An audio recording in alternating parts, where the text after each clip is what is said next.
What's going on, y'all? So, this is gonna be interview number 2 from my unofficial podcast. Right now, we're doing the live interviews on IG Live. Just a second, it's gonna be me and my dog Shae Balboa. We're gonna talk about the journey of being an artist, and she's in the music industry, so her take on being a producer, DJ. So it's gonna be lit. Matter of fact, let me see. I'm gonna send her an invite.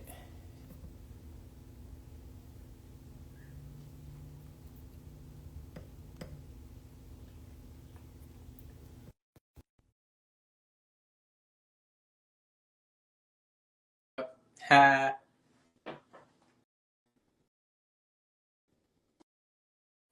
See. Hey, Hey, what's up? hey, What's hey. up? What's up? What's up? What's up? How are you? I am wonderful. How you feeling? I'm feeling pretty good. A little nervous, but I'm feeling really, really good. Word up, word up. Yeah, I feel like the weather had me real chill today, man. Like, I had to perk myself up. Man, we just went through 2 power surges, so if the power go out, it's not me, y'all. But I'm praying it's not gonna happen again. Like literally, like 6:57, 6:58. I'm like, there's no way. So, but we here. Word up. But yeah, man. What up, y'all? Welcome to my unofficial podcast. I'm here with my dog Shae Balboa. Today we're going live, just kind of chopping it up, talking about like your artistic journey, the way you express yourself, what it's been like through your lens. So yeah, if you kind of want to introduce yourself, just like tell the people a little bit something. Well, guys, my name is Shae Balboa. I'm a producer and DJ, and a lot of people don't know I produce, but I do produce. I make beats, I engineer. I'm also, like I said, a DJ. I love what I do. I'm like a performer DJ, though. Like, I like to dance, and I love the crowd to interact with me. I love everything music. So, like, I also like to describe myself as a music enthusiast because Okay. anything that has to do with music, I'm full in that. Like, I'm in there. Like, Yeah, yeah. I'm born and raised in Charleston, South Carolina, and I'm still here. And that's pretty much it. Word up. So, like I had certain questions I wanted to ask, but I'm gonna just go off the fly. But like, I want to know what it's been like for you, as far as like your identity, because sometimes as artists, we do different types of expression, but a Mhm. lot of people tend to know us by what they see us doing or how they met us. So, what has it been like expressing yourself as a music enthusiast, as a music producer? When you're often seen in the realm as the DJ side of what you do. Ah, it's hard not to be put in a box. You know, you always are, you're going to get put in a box. But also, like, I like surprising people. You never know what you're going to get at a Shape by Boa set. Like, some people, unless you really read the flyer, I don't think people really read the flyer. But when you pop up, you really don't know what you're going to get. And at the same time, the same thing with my music, I work with so many different type of artists. Every type of genre. Even when I was in music school, like I started making house music, and a lot of people don't know that. Like Okay. house music, Jersey club beats, a lot of aromatics. Like that's kind of my thing. I love working with sound, and I don't want people to just think Shea Boy Afrobeats. Like, yeah, that's a part of me, Right. but you just gotta pop out and show. You know, like you.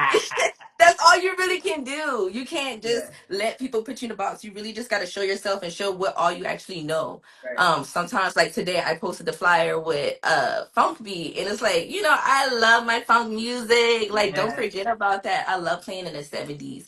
I love playing like so many other genres, not just Afrobeats, but I Right. love Afrobeats. Right. Right. Mhm. I find that sometimes, like, when as artists, when we're like multi-dimensional, sometimes we might just be one of the best in that genre. So, people tend to be like, oh, well, that's the person you go to when you're talking about that genre. That's something that I experienced myself. So like, um, do you ever find yourself expressing as a almost like in a musician versus like something that's made for you versus something that's made for the people? What's that been like for you? I definitely express myself as a musician and an artist because, like, how do I say? I love to create new things, and that's how I got into DJing. Like, I started off a producer just to create new music for myself at first, and it was like, what's the quickest way to make a remix? And that's DJing, like on the Yeah. fly. So I do cater to myself when it comes to bringing myself new sounds, and that's how I got into DJing. But at the same time, you kind of grow that whole thing of growing the audience and having the audience. You're pulling on their energy and they're pulling on your energy. Like you control the audience. Right. So yeah. Right. So, you mentioned that went to school. Tell us about like what you went to school for and what that part of your journey was like. So I went to the Icon Collective in California, and I actually enrolled right before the pandemic started. Hmm. And classes started when the pandemic started. Oh, So we word. were all online, literally people all over the world. Like I had classmates from Australia, China, Africa, Great Britain, all over the United States. And it was cool to meet all those people, even though we're all in our house, like consecutively, like during this whole global shutdown that Yeah. we did not see coming. And with us spending so many time or so much time at home, it was like we got to grow our studio at home, but we also got to grow that bond, that collective that the school is called Yeah. through the computer. So with that, I really appreciate how our school, like we had meditation and yoga classes in the mornings before we started classes. What? And yeah, we actually meditated together, just got like relaxed, got everything off our chest, clear our minds, and then we would get into making music. So like that journey was amazing. It taught me to even do that after school and to still be really, really centered and grounded. But at the same time, like you have to build that energy within you before you give everyone your energy. And I don't think a lot of people know that. Mm. So, all in all, school was amazing. Like, I loved Icon Collective. I still do. And they taught me how to be a producer, an artist, accountant. They taught us like the real deal in the music industry. If we want to do this, like that really helped me become the person I am today and how I manage my music career with the DJing aspect of it too. Word up. so, Mhm. so do you feel like because you went to school for this, it gives you an edge or an advantage when you're out in the world? Not really, because Okay. like I meet people every day that naturally or just took their time and taught themselves at home that are so creative. Mm. And like are people who are naturally just born with that gift of playing the piano or playing the drums like an instrument or even singing. And school just gave me more of an advantage when it comes to the business Okay. side, if that makes sense. I see. I see. I'm very on top of my business when it comes to like the contracts. Like you gotta know your contracts. You gotta know Mm. how to budget yourself Right. because our careers are very expensive. You're always buying something. Technology is forever evolving. So you're always purchasing something. That's something you need to know. You need to know how to read a contract. So yeah and no. Okay, word. Yeah. So, I find that like when I was in school, they gave us a little bit more insight when it comes to how to conduct yourself and how to CYA they call it, cover your ass. You know what I'm saying? Like getting into like just the mindset of having contracts for the gigs that you have. Was there any like any experiences that you feel like molded you to the way that you are now or the way that you assert yourself? I had to say it started when I was younger, and my mom, she actually had me in African dancing since I was like Oh, 3. word. Like always the smallest on the team. Yeah. And being in Moja when you're 4 and 5 and Spoleto when you're 4 and 5 and stuff like that really did shape me all the way till now. Same thing with modeling. I did a whole lot of runway when I was younger, like especially in my teens in high school, a lot of acting classes and all those things. When I became an adult, I realized that it kind of circled back and it's molding me to show me that I'm made for this. Like I'm made for the music industry. Little did I know that I was being molded since I was a kid to be this person today Yeah. and even the person I'm going to be in the future. But I use all these things that I learned from those things, like from African dancing to the way I dance now and my love for African music and speaking on camera with the acting and modeling and all that jazz. Like I feel like it's a big melting pot. Yeah. So I definitely feel like I was molded to do this. Yeah, what I find is like as I move through creative spaces, a lot of the times we connect with each other just simply because of who we are, and the art that we produce is just an extension of that. Do you feel like when I see you, whatever it is, whatever space that is that you're in, I just see Shae, and this is what I see Shae doing at the time, and this is going to be the same type of energy that I get from her, outside or off the clock, whatever. It's the same kind of energy that I feel. Like, what is that for you when you're in that element? I feel like, okay, if you don't know me, you do know that Shae Balboa was an ego first. And creating Shae Balboa was definitely, like I said, she was put in on those spotlights and in those on those stages since she was still Yeah, young. I just kind of named her when I got a little older. But also at the same time, it's like you are going to get me on stage and on camera, off camera and off stage. And it's just me like it comes naturally. That's one thing I had to say, like kind of like how you said earlier. Um, does school give me an advantage? Yeah, but this is something that came to me naturally. It's just the personality part. yeah, Um, I do want to add everybody needs a job to teach you how to work a career. yeah, And my job as a server, like server shade, definitely taught me how to interact with people, taught me how to be in front of people that you don't know. You know, right. dancing and performing, you don't really have to interact with the people. But when it comes to serving, you got to talk to your customers, you know? Yeah, So when they came to me becoming a DJ a little later on in life, it was like, y'all are my people. Y'all kind of like my friends. Now we buddies, I'm performing, but we catching a vibe. I'm picking up on your energy and we're just having a good time. So yeah, like you said, you know me off camera, you pretty much get the same thing. yeah, yeah. Word. So like, at the events, the festivals, the parties, whatever that I happen to be able to be exposed to your artistry, I see just like the way you have grown since I first had seen you. Well, what has been like for you, navigating through certain spaces, getting certain opportunities? What does that feel like for you as you're like coming up? Um, I had to pinch myself a lot, and I had to have a lot of epiphanies and realization moments of where I am in my career and my goal list.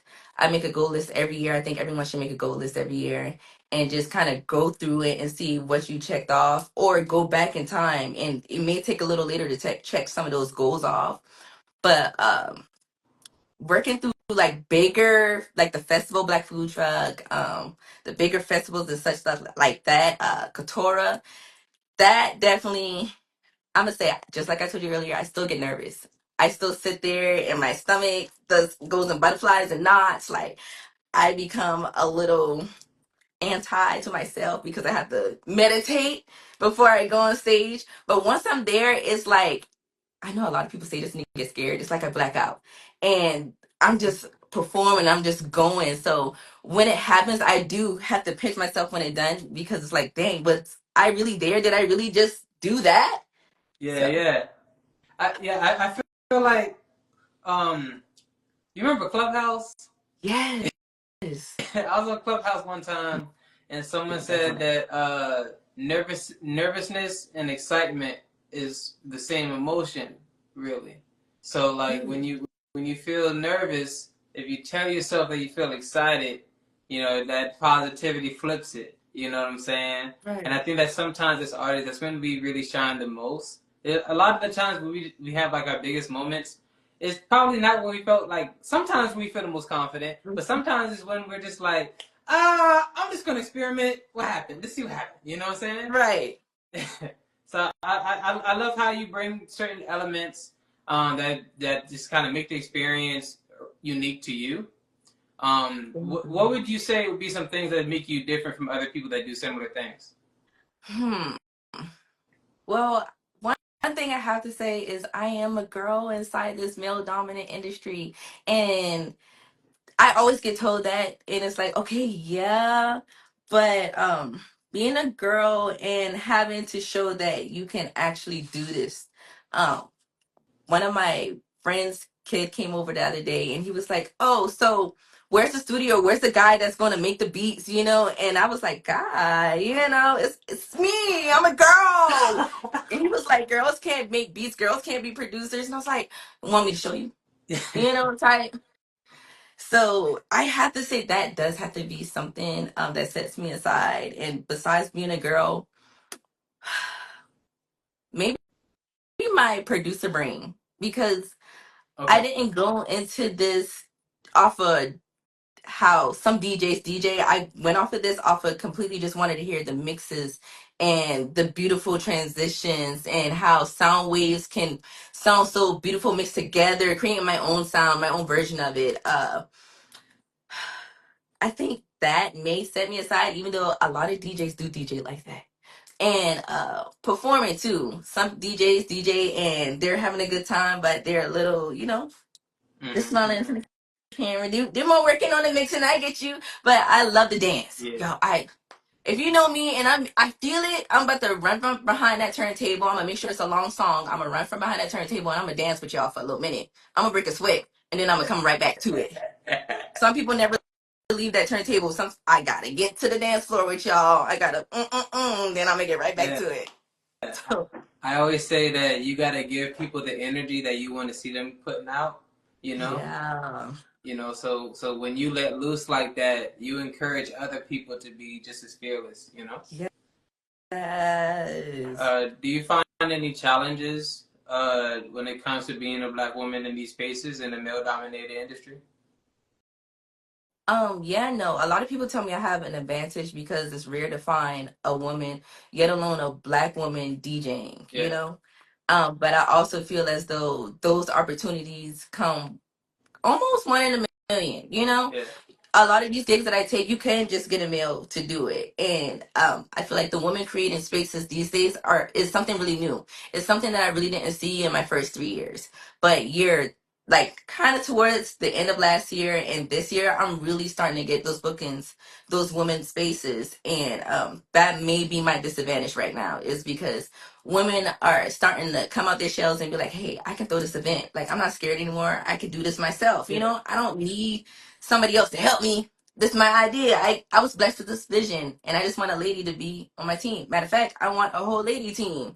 So I'm starting to see that more and I'm all for it. Go ahead. Absolutely. Yes. Absolutely. I enjoy working with women, Black women specifically. I always say, y'all think about the things that men just don't think about. Like, like the things that we need to be thinking about, we just dumb like that. That's the stuff that y'all be thinking about. And you're like, yes, why didn't I think of that? You know? Like, one of my favorite things, I love when you DJ and you got the sign right there in the back, yo. Thinking about branding, that's something that like when it comes to like what we see as DJs, the most we see from a DJ is probably a sticker on the back of the laptop. Right. You know what I'm saying? Mm-hmm. But just like the thought that you put into, how you present yourself, I think it really shines, Thank you. Thank you. Yeah.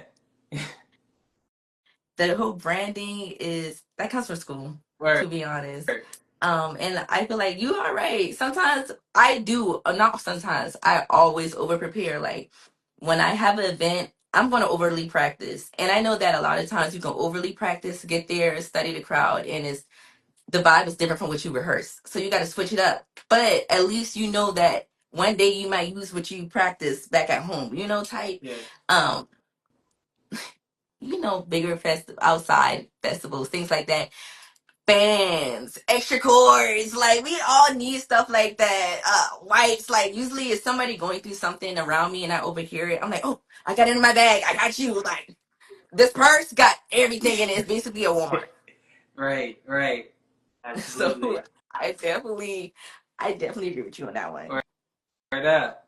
So, do you like? So sometimes for me, since I do multiple things, I might be doing one thing, might be doing videos for a while, and then I'd be like, I feel like taking pictures. Do you ever go back and forth like that when it comes to you as a producer and then you in the DJ world? Yes. Because sometimes my DJ schedule gets really, really busy. And again, I'm over preparing myself for a gig or a couple of gigs. And sometimes I have a lot of downtime where I'm just like, okay, I can't get to producing and I can make all the beats and melodies and all the ideas that I want. Sometimes my clients, because I still do take clients, not really, but I do still take clients for music production. And the only reason why I'm not really that open right now is because I do have a studio in my home. So I'm kind of limited on who I'm letting in my space, but still, I still take clients in production. And when I'm working with my artists, that's a whole different brain. You know, I'm more studying the pitches that you put in out or your lyrics. We're completing each other's sentences. We're writing it together. We're creating the beats. We want certain samples. You want certain energy through certain ad libs. So it's two different brains that I have to use, even though they're both like my music side of my brain, but Yeah. it's really, really different when you think about it. Like if you open a DAW in production, you'll probably be like, what the heck am I looking at? But if you open your Serato or your, DJ mixer, Yeah. it's a little bit more understandable. Well, for sure. Speaking of Serato, I got a question. What's up? Do you have Yeezy in your Serato? I do. So again, a lot of things I learned in college to burn a little illegally because I know certain artists is hard to download if that's what you're talking about, like getting their music, or you just talking about playing, period. No, it was just you got a Yeezy in Serato. You tripping? Yes. Oh, Like, come on. Oh man, all right. But yeah. I did find, so I was doing a tutorial one time about like just how I like get my sounds and get my music off the internet and stuff like that. And I did find that the internet really kind of like wasn't really promoting that.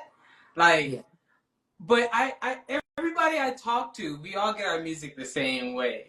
Like, but like, what's your process when it comes to preparing your music for whatever it is that you're doing? DJ wise, Yeah.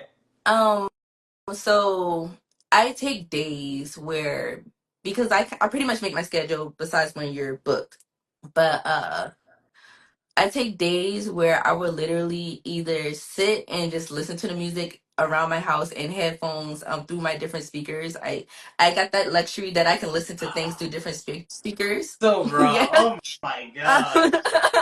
Yeah, so I'll take days where I'm just sitting with the music, even if it's something new that I haven't heard yet. I'm like learning it. I'm over here vibing.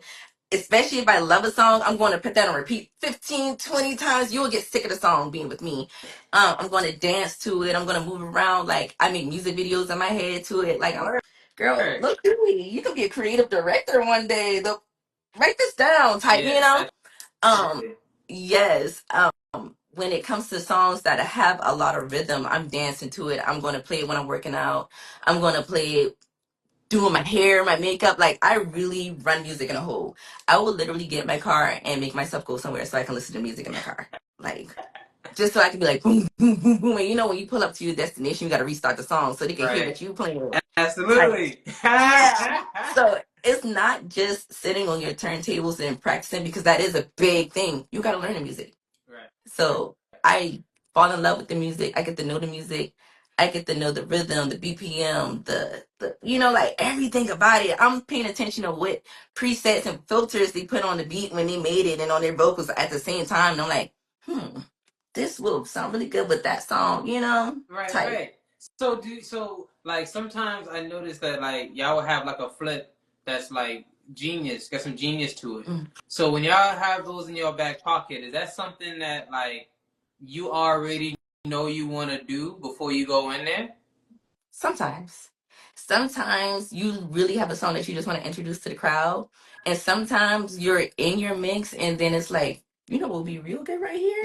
Let me drop this. Because like I said, you can prepare all you want to, but when you get in front of that audience, it's like I gotta read the room. Let me pick up on the energy. What do they really want to hear? What they moving to? And once you get in that rhythm, it's like I can put this right here. Let me slide this in real fast, And then it's even a surprise to you sometimes because you didn't have this originally set up like this, Right, This can right, be a song you're playing, someone requested, and then you be like, you know what, this flip I got will be really good with this song they just request for me to transition back into what I already got, right, right. So I think that's like a magical moment too, because if you're mixing something that you didn't plan on mixing in front of an audience and then you get that Oh, I gotta keep this one in my back pocket moment. It's like, yeah, I love those moments, y'all. Absolutely. So, like, going back to producing, Mhm. when I used to just be in conversation with guys and beat making, they would talk about like, oh, I just need the right artist to make a song with this or that or whatever. Mhm. Do you feel like that's still the wave for the producers and whatnot, like needing to have the right artist or have to make the right song for you to shine in that way? Yeah, no.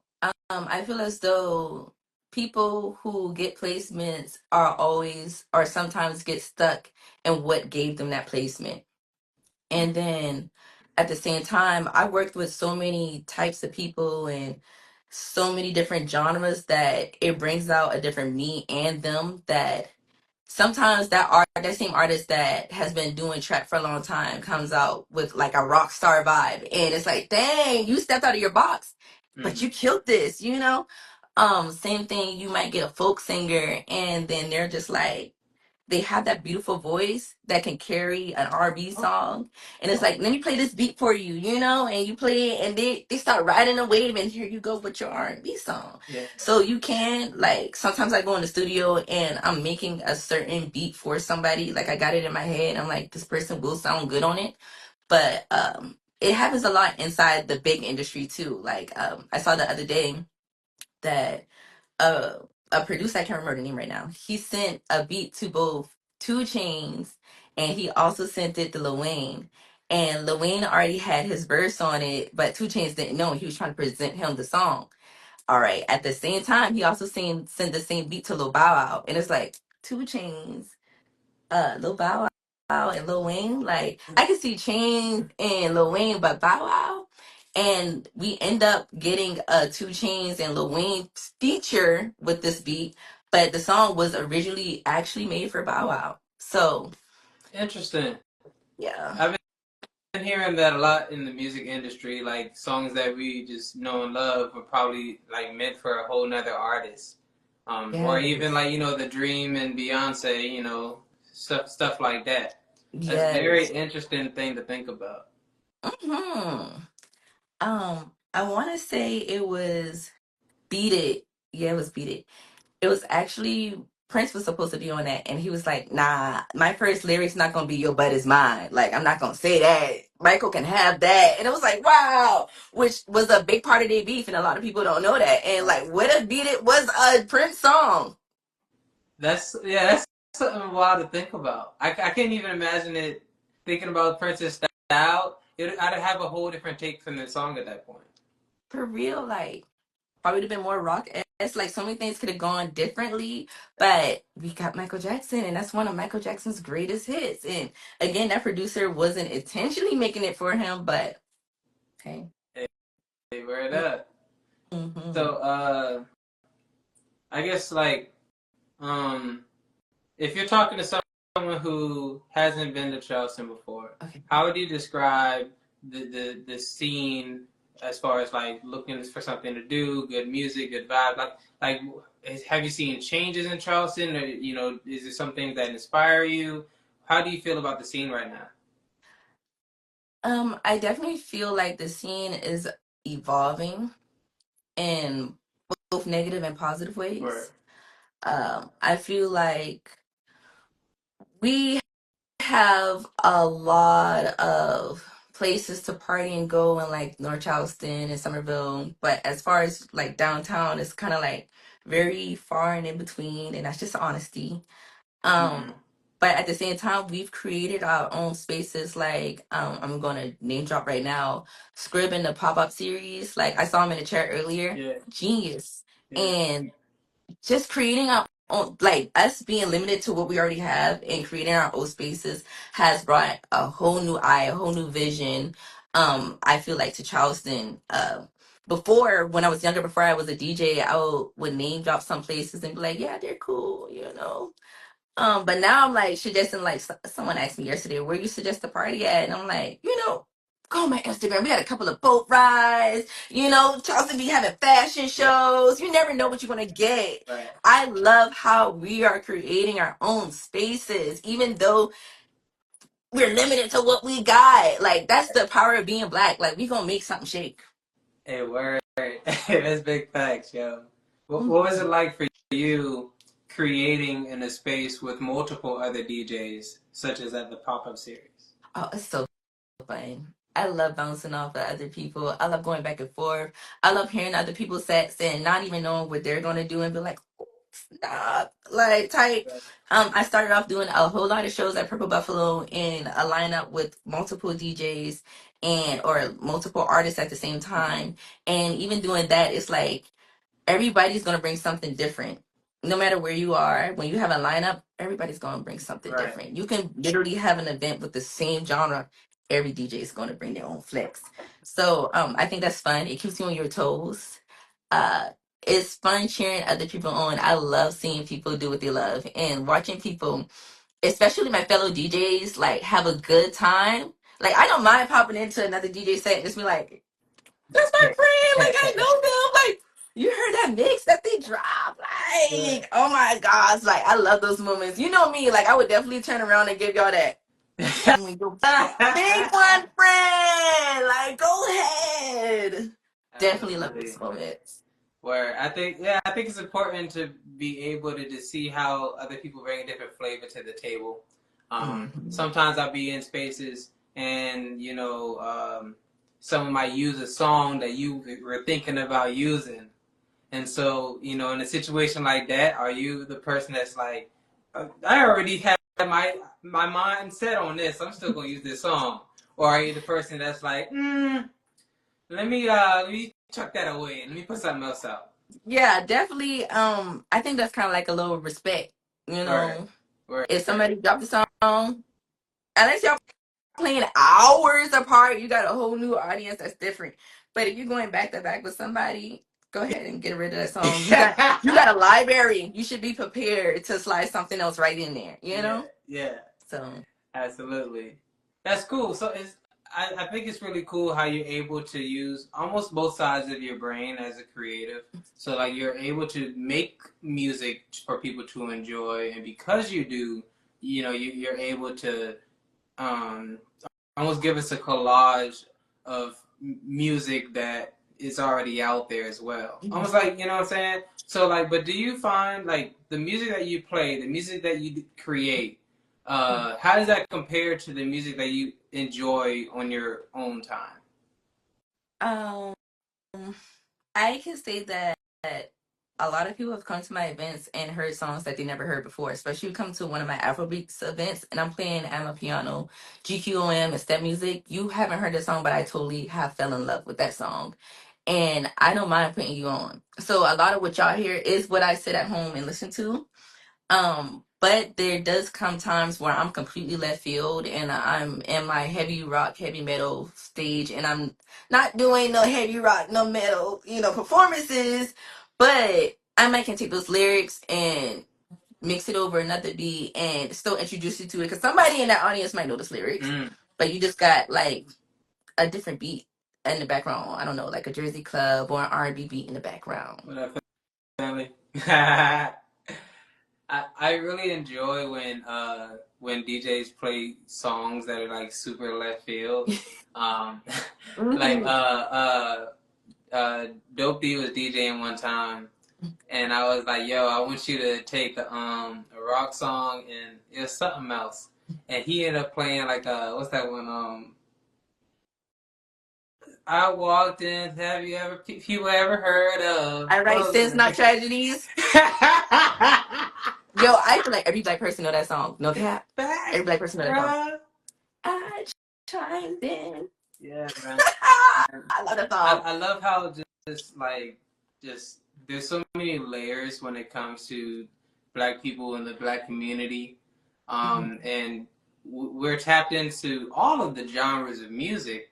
To be real, um, although we may only see a few.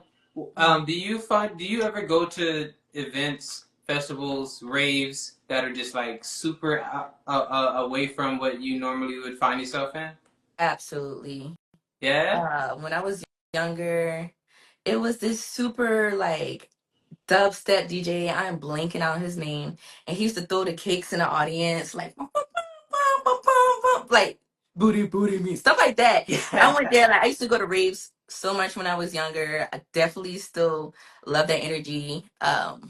I go to a lot of random concerts, y'all, and I may not always post it, but I'm definitely in the audience just listening. Like I'll go to a symphony. I love Thundercat. Thundercat's really different than some people. Yeah. Rolling Loud. I don't really get to play a lot of my rock hip hop music, but like Rolling Loud, like oh my gosh, oh my, Nah. I kind of love everything that's kind of left field. Even though I don't get to really DJ it sometimes, Yeah. I'm a really a broad listener. Right. Right. As I study like a lot of behind the music type of stuff, I will find samples that artists will pull from strange sources almost, you know, like not strange, but you know what I'm saying, Kanye would I've seen like he had pulled a sample from like Indian music. And I'm like, Yeah. yo, you know, because like I thoroughly enjoy music that's in a language, even if it's in a language I don't understand. You Mm-hmm. know, sometimes I'm like, I don't know what you're saying, but you saying that But though. I can feel it Yeah. definitely all the time, all the time. Um, so when I was definitely in school because these were projects and I still have this ear and technique to do and I do it sometimes. But sampling things that you won't usually sample to make it an instrument. Um Mhm. so a lot of people don't know that's what a synthesizer is. A synthesizer kind of looks like a piano, but you make your own sounds on a synthesizer. Okay. And I have a song that's on SoundCloud right now that I made 95% of those sounds out of spaceship sounds from NASA that I found off of their SoundCloud. And I made those to different instruments. I made the snare from like the door opening on the space shuttle, the takeoff sound, the countdown. I kind of pitched it down and put a lot of lo-fi filter on it to make it sound like a TV screen, like they're flipping through the channels like really fast, Ooh, little things like that. I've definitely made a song off of rain and my moving my chair. Uh, that's fire! Yo, so my yeah, one of my favorite styles of music creation is the DIY. You know, like oh my gosh, you talking about the chair and the bruh. yes, That's like my type of stuff, man. you can do so much inside a doll. You can do so much with a synthesizer. A lot of people just don't know that you can go that far into it. You definitely got to use a bigger part of your brain. It's a lot of science, it's a lot of math, but at the same time, it's so fun to get those results. And you can definitely go into making a sound like you may be looking for a hi hat, and then you end up hitting a certain thing. And you're like, you know what?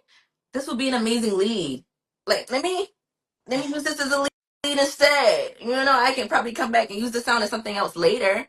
But this is making an amazing lead right now. Hmm. I love discovering new things in music. Yeah, man. I think I didn't really understand it when I first heard the difference between a producer and a beat maker. But I'm seeing that yeah, like the person that makes the beat, they put rhythms together. The Uh, person that produces, you pull elements together. You know, that's what it seems like. yeah, I feel as though because I will hold myself as a producer because I feel like under the over production, you have different branches of the tree. Yeah. So you can be a music engineer, you can be a or just working with the audio part of it. You can definitely make the beats, or you can just be the technical, the wiring, but you're still a producer. Mm. Some people literally, there's massive synthesizers where you're just literally moving plugs. That's a Mm. producer. They're making beats, they're making sounds, but that's not something that a normal person know that a producer could do, or that type of Yeah. producer does. Right. So there's many branches to it. I won't say a beat maker isn't a producer. I feel like it's just a branch of it. I see. Okay, that makes a lot of sense. Hmm. Do you ever find yourself collaborating with other producers? At the beginning, yes. Oh my God. And I do. I have a cousin. His name is Des made that beat. I don't know if he in the chat, but I have a cousin. We be sending beats back and forth from time to time. He's really on it. I also work right now. One of my artists, Tanae, she's working with a lot of other features right now. So we're sending music back and forth. That's cooperating with other producers, Mm. sharing the stems. A lot of people don't know to separate the stems, but sharing different stems with other producers, sharing other samples with producers, or even if you made a full beat, like I love to make a flip, y'all. Also, don't forget I'm a DJ. Your girl probably might take your beat and Ooh, use a flip. You know, ooh. you never know where that beat might or where that sample might end. So Right, right. yeah. Yeah, I think that when we're getting experimental in our creative field or our creative discipline, Mhm. it kind of allows ourselves to tap into our inner child and allows us to play. What's your experience been with that? Uh, I'm a person, I'm a real visual person. When it comes to meditation, I will literally visualize myself where I want to be on that stage, and that reminds me of my inner child. So, having her on those stages, or even when I am performing and that inner child comes through me, it's so fun. I feel like I'm feeding her, and this is something that she always wanted to do. I love coming home after my gigs and being like, you know, you wanted to do that when you were a kid. Like, can you believe you was out there doing that? Like, I'll watch my own video back 1,000 times and be like, that's you. Like, oh, that's really you, my G. I'm so proud of you. But Oh, yeah, you have to be got like, you. those are those moments where I stop and I'm like, dang, that's really me. I'm pinching myself. I love that. Oh my goodness. So like, how do you feel you have grown as a person, maybe spiritually, through navigating your creative practice? Oh, so much. Actually learning the music business but not being in it to actually being in the music business and have to use that brain and professionalism. Like I always get the compliment that, oh, you're the most professional person I ever worked with. It's like uh that comes with a lot of being hard on myself, and not in a bad way. I'm a Virgo, I'm a perfectionist. Hmm. But being a strickler, like you want someone to treat you how you treat them.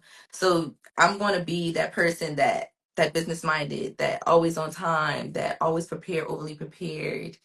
And that's really made me grow into even my personal life and my sometimes I still serve tables, y'all. Sometimes I be at home bored or don't have a cake, and I'm like, I'm going to serve a Hey, table, and I'm bringing that same energy right to the tables, and they're like, you know, what? You're really refreshing. You're really good at your job, and I'm like, thank you, thank you.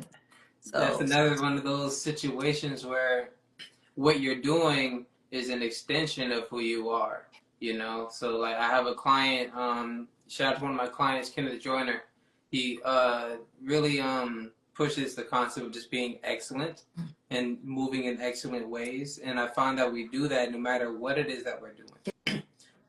You yes, know, in the creative world and amongst entrepreneurs, a lot of people find their identity attached to their passion, their career, or whatever.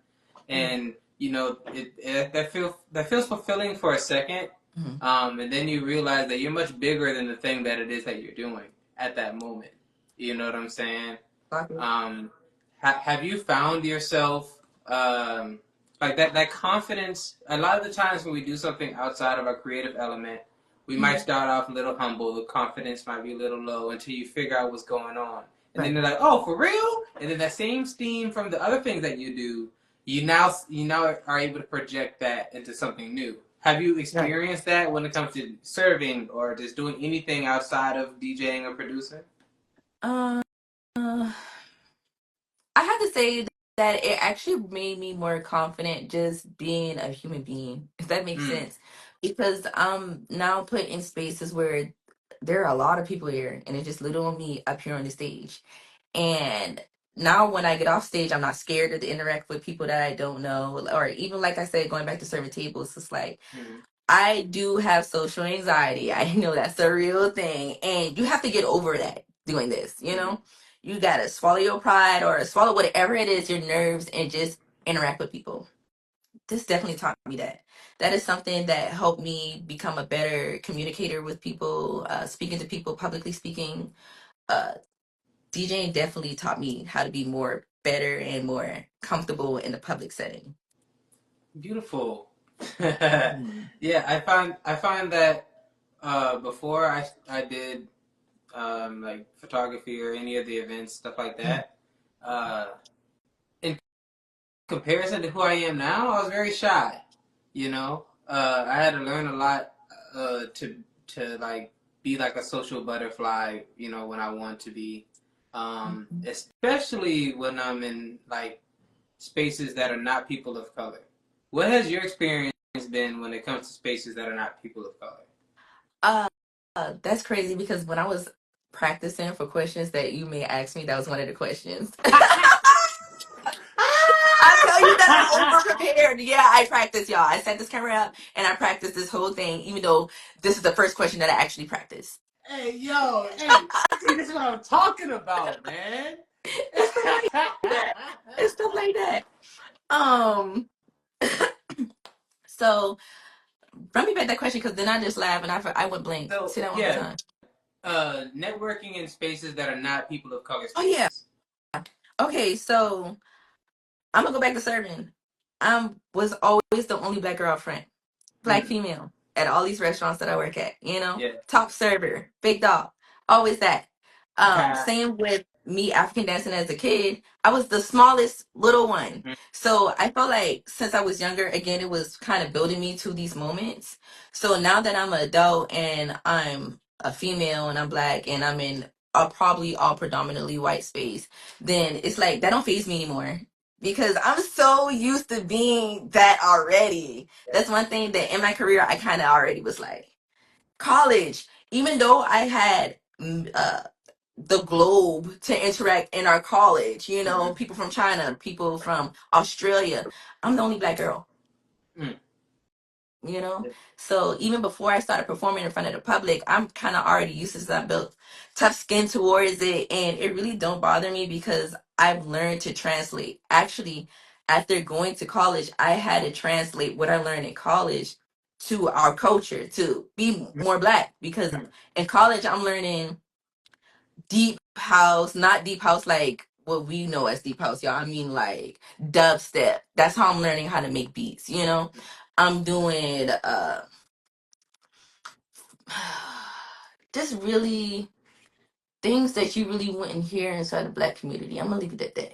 yeah. But I had to translate that to what we hear in Charleston and what the audience wants to hear in Yeah. Charleston. And that's totally different. So I think that should go back to the question that you had before this one. That also helped me in what I do and what I learned on this journey. Yeah. Is definitely learning how to take how I was already comfortable in those spaces, but teach them about my culture too. Like I'm Ooh. in these white spaces, but I'm not playing their music. I'm bringing my culture. You get what I'm saying? Like Yeah. y'all gonna like what I'm playing. Like I'm definitely picking up on those vibes. I know what I can play that's close enough to what you know, but at the Mm. same time, like it got that soul. So how do you balance? How could I say? I'll say, how would you balance catering to your target audience Mhm. and having audacity? So, like, say you're DJing in a black space, catering to your target audience might be, playing Gunna. But Mhm. then your audacity comes into play, and it's like, okay, I know a lot of the black community, they only like what they're already used to, and I want to bring you something new anyway. Right. Sometimes it works, sometimes it don't. But what's your Right. experience been with trying to, battle between that? I feel like every DJ has to go through that because we also are the tastemakers. Don't forget that part about your job. Like our job is to introduce people to new music too, not just play what they already know. Right. Um, People been playing Boots on the Ground before Boots was on the ground internationally, and people wasn't getting it at first. He was like, "What is this?" Like my neighbor put me on before it blew up, and she played that song 12 times in a row at a cookout, y'all. And I didn't get it at first. I'm not even gonna cap. I was like, what is this Sugar Shack music? And I saw them dancing. It was still, this was last year this time. So you can only imagine, or like sometime during the summertime. And I'm like, now everybody plays that song. One person played it off the strength of, I think that the crowd would like this, or either the rhythm, the cadence, or the energy of that song would fit perfectly for this song, and you have to, or for this audience, and you have to trust your gut that this gonna work. And if it fails, it's okay. It's okay. Yeah. It might work another time. But a lot of the times you drop that song and somebody's running out the audience like, yo, Shazam can't find it. Where's that? Like, I got booked a wedding that way, y'all. I played a couple of mixes that no one ever heard, and this lady was like, the last 5 songs was so spectacular. I'm booking you for a wedding, like right now. And I'm like, What? no one hear those songs, and they got me booked. Drop the songs, y'all. That's so. So, are you one of the DJs that protests against what you call it if somebody asks you for a song to play a song, Not a request? really. Some people hate requests. Yeah. I don't blame y'all. Um, you also gotta be, how do I say? A lot of people download to their USBs, and you got what you got when you there. You don't have no Wi-Fi, or suppose you don't have Wi-Fi, so you can't do that request if you don't have the song. If you already have the song, sometimes it just don't fit the mood. I definitely agree with that. If somebody asks you a song that does not fit the mood, respectfully, no. Yeah. Some people would drop that song. I see it on TikTok, and they'll be like, "So this person over there requested a song. Y'all was wondering, like, Oh type." dang. But like, if you come over to me and you drop a song and I hear it in my head, it might be 2 or 3 songs later because I'm trying to work my way to that song. Like, I want to transition really good into Yeah. it, and I don't mind. I don't mind Aw. because a lot of times, like, the artists be coming up with some hard music now, like some really good songs, and sometimes at the beginning, a lot of people who made requests put me on to new things. So Mm-hmm. you never know what you don't get. Aw.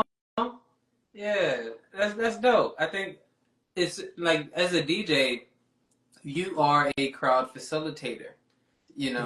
So like you definitely have to again have work on both sides of your brain. You need to be able to be like you need to let first of all hold on.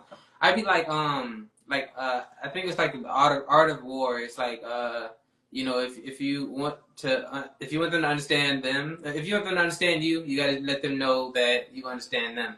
So I think Right. as a DJ, if you play certain songs that like really feed to people's souls, Hmm. they're going to be super open when you give them something that they haven't heard of. Yes.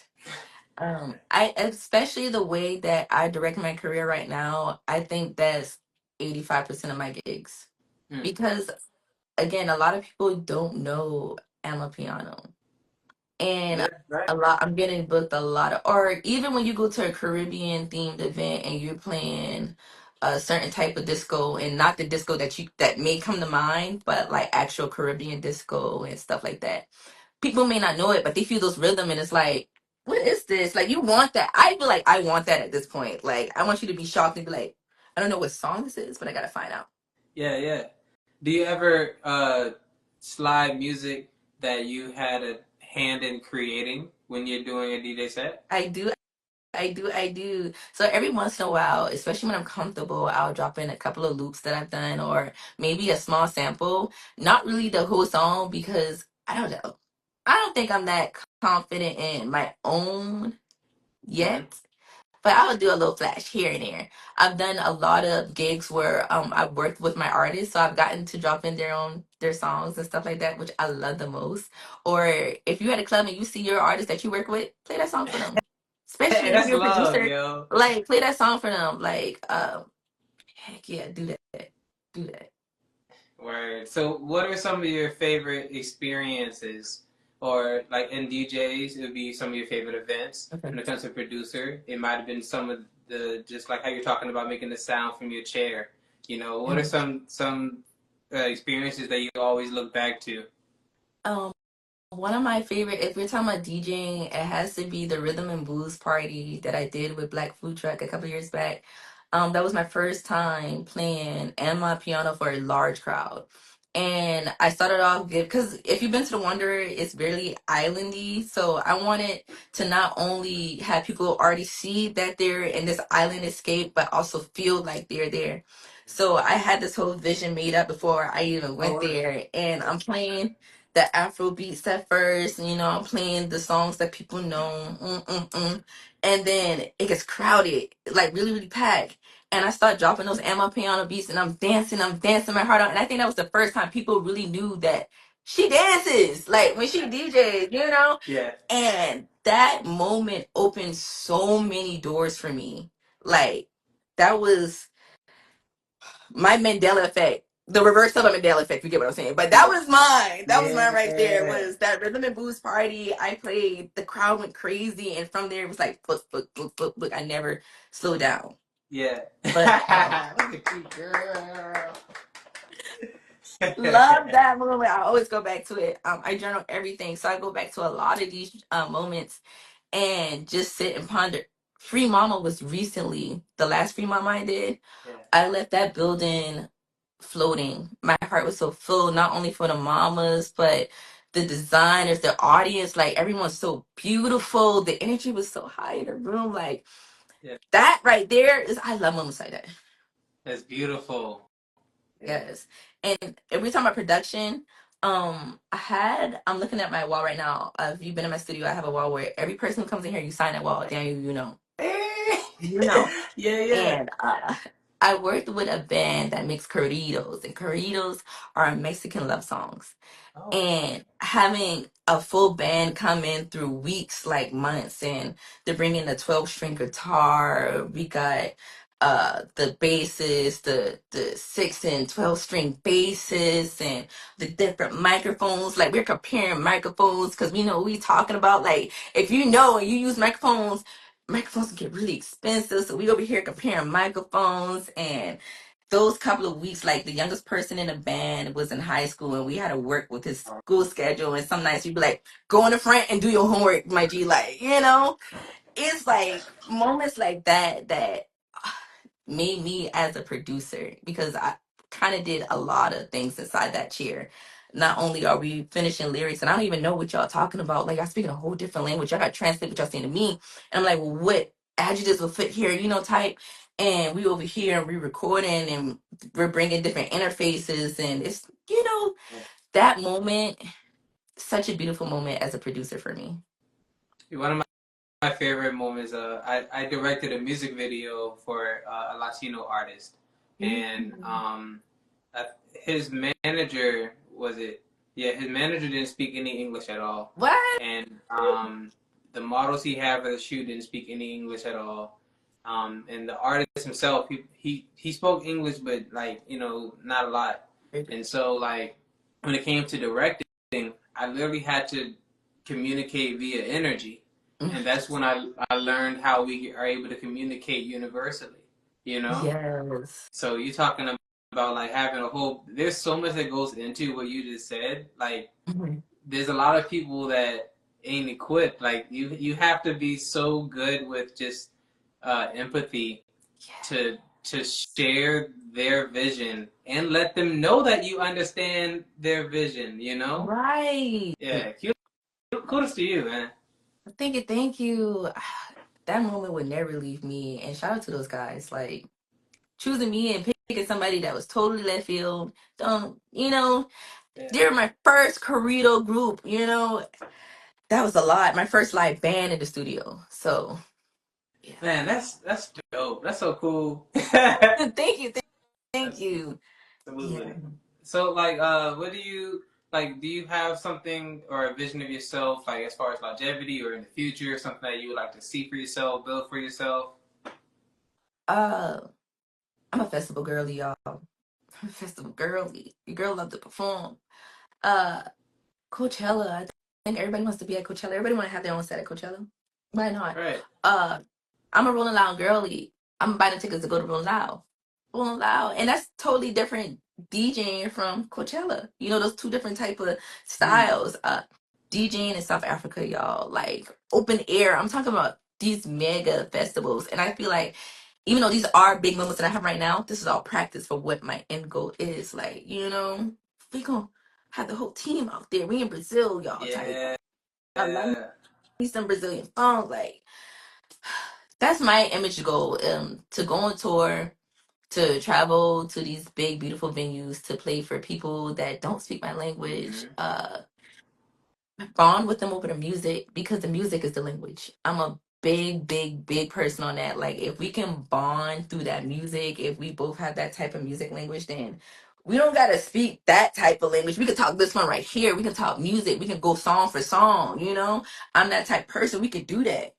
Where So that's Yeah, my long I answer. find a lot in other countries, like a lot of the times they won't even play like Snoop Dogg and hella other artists. But the first person I noticed was Snoop Dogg. He would make the same music, but he'll make like a Japanese version or like a, you Hmm. know what I'm saying?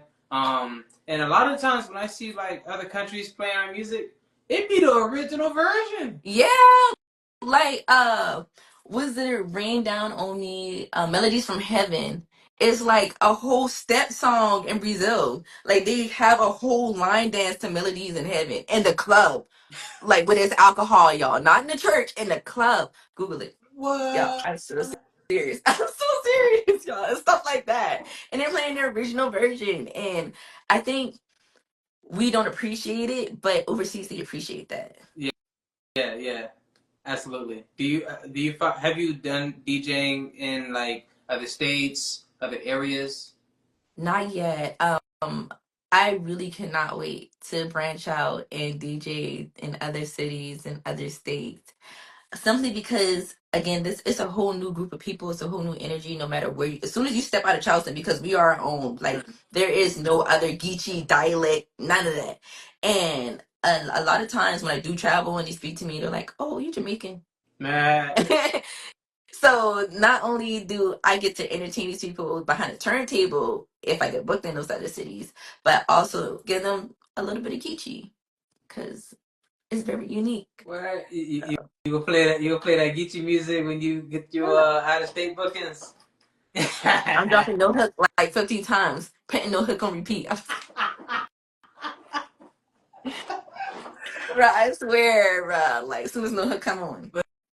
But that's what I'm saying. Like, I think it's so important to let your audience know that you understand them. You Hmm. know, like it'd be so funny if people be like, "Yo, you don't sound like you from Charleston." What? Like, You know it? Then oh, okay, okay. You know, okay. so like I can always appreciate when I'm at a DJ set or whatnot, and we playing all the universal music, cool, and then it might just be one, maybe two songs, but like you'll throw something super Charleston, super hood, let us have a moment, and it's Yeah. like, all right, cool, now we back. I'll be back You know? to it. Definitely done that before. Definitely a vibe, but don't be afraid to do it. Like even when people have on the heels and the gowns, we from Charleston. We want to hear a little bit of our anthems, So I'm definitely gonna drop them anthems, and then we can get right back to it. We can sip out champagne to be, cute to leave. Yeah, man. That's dope, man. I think it's so important to be multidimensional, to spread your wings into different spaces, Hmm.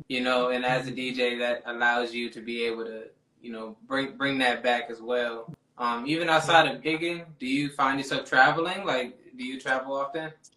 I love to travel, y'all. I kind of do a trip every year. I usually go to the mountains. I love going to the mountains, y'all. Spend time out there where there's no street lights. You can actually see the stars. You Mm. get fresh air, rejuvenate. I love traveling, y'all. I travel more than y'all think. I went to Egypt when I was 12. That's like the farthest I ever Sheesh. traveled. Yeah. Yeah. Shout out to moms. It was a graduation gift and she was like, "Yeah, I'm gonna show you the real world." And she took me to Egypt and I was like, "This is the sun is in the middle of the sky at 4 o'clock in the morning? There's no clouds." Yeah, Oh my, yeah. man! Shout out to Mama, man. That Shout is out to so cool. mom. Shout out to that lady. She did her thing. She did her thing. Um, Still to this day, and I think that excursion really opened my eyes to just travel. I love seeing new places. I love to see things outside of Charleston, and then when I come home, I feel like a tourist in my own city for a couple of days because I haven't been home, and it's like, oh yeah, we actually have really cool things to do here. Yeah. So I love different dialects, different people up north. Some people don't care for the northern personalities, but the northern music, y'all. Mm, The more Philly, Philly club music, Jersey club music, okay. Baltimore club Okay. music. drill in Chicago and New York. Like Talk I about took an it. excursion for Yeah. yes, traveling to the West Coast, whole different energy. Yeah. Yeah. Yeah, See, like I love how the energy, the music, all forms of art is so special to the regions and the areas, you hmm know. And I love that you even talked about like people know about like drill music, but when you go specifically Chicago drill versus New York drill, two different even things. that's two different things. Two different things. You know, or Right. even how you talking about Jersey club music and Philly music, because a lot of people, the cool people, know about Jersey club, right? Exactly. But like Listen, people who network a little bit more tend to be able to tap into things like Philly club. 'Cause, like I learned about B more music by hanging out with people from I was Baltimore. gonna say Baltimore club music was the granddaddy of Philly and Jersey club music. Like they started at Baltimore, definitely. Baltimore club music, all the way back to peanut butter jelly time. Like where that come from? Like Philly is the crown the in America of house music, but when it comes to that club music, get that to Baltimore. Word. Okay. Baltimore, then Jersey, then Philly, and even like I said, all three of them. If you listen to them, you kind of think they're similar, but when you really listen to the instruments that they're using, totally different. I noticed the same when when we're talking about like Latin music. Yeah. Like you can tell the difference between like a bachata and a merengue Mm-hmm. based off of the way they count their music.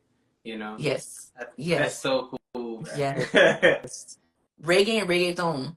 The only difference is the language. Yeah, exactly. Like original reggaeton is reggae with Spanish lyrics. So so so reggaeton and reggae, the you're saying that the genre is almost the same, just not the language. Yeah, they're literally islands apart. They all on the side. This a lot of people don't know that a lot of islands speak Spanish and a lot of islands speak French, and there's only a border separating them. Sometime, Puerto Rico and Haiti type. Like Okay. people are really close. A lot of time it's just our skin color, and even to like if you really want to get into it, reggae was like its own thing, grandfather, but then Spanish speaking islands heard it and was like, you know what, let me.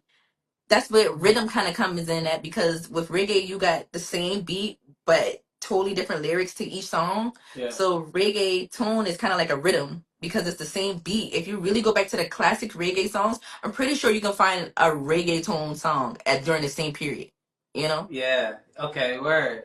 I was Mhm. another music video I did. I was asked, doing the credits, and I was asked to credit the producer for the Mhm. song, but I was also asked to credit the rhythm, and Okay. that's when I learned that I was like, oh, yeah, there's layers in this. Yeah, that's one of them Yeah, trees. yeah. Yeah. I love that you understand the art history when it comes to what you do. I think that's super important to because like your references, your samples are always going to be super fresh Mhm. compared to the people who kind of only know what they grew up around and what's in their generation. Right. What is that something that like was a seed planted in school, or have you always just been in love with the timeline of music?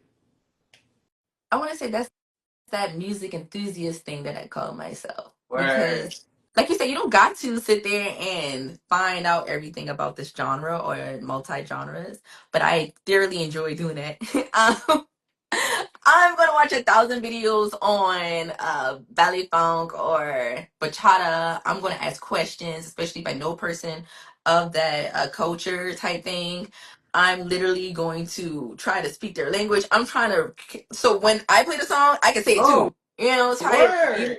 type. I'd be over here saying all type of stuff and don't even know what I'm saying, and I'm like, you know what? Let me Google this.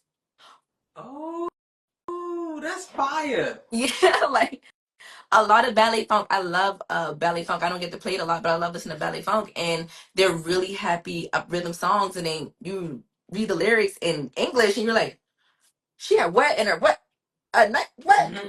she did what to a what? Like, I'm over here like this, and the whole time they fighting for their lives. It's kind of like uh Andre 3000 says they're not really listening to me. They just want to dance and hey y'all. Yeah. Like he really was telling us a really sad, serious stories and hey y'all. But when you look at those lyrics, you're like, dang, I was over here getting jiggy too, and this man's sad. Yeah. Yo, I love when people hide things in plain sight. That's just something like that's my own like I guess guilty pleasure. Like even like racist cartoons. I love that they were so good that they can make a cartoon that's great and had enough time to make it racist and we don't even know. Exactly. I I think that's dope. What was I gonna say about the music? Because you're talking about learning the Yeah. language.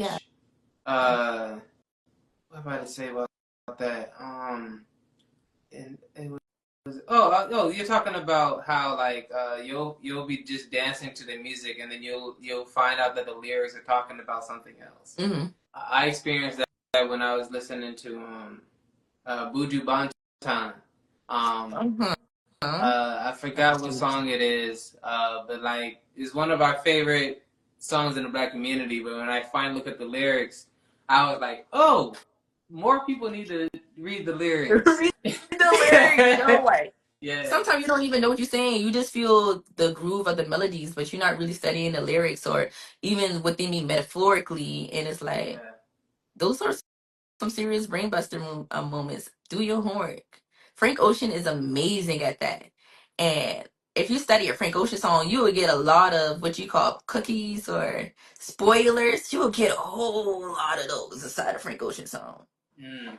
Yeah. I think between Frank Ocean, I wouldn't compare them, but just a couple names that come to mind would be like Frank Ocean, Miguel, uh, and I know who I want to say. I just can't think of his name, and I don't want to say it wrong. but I do appreciate artists that have layers to their music. I like when I'm able to like play it back and then like it for something different.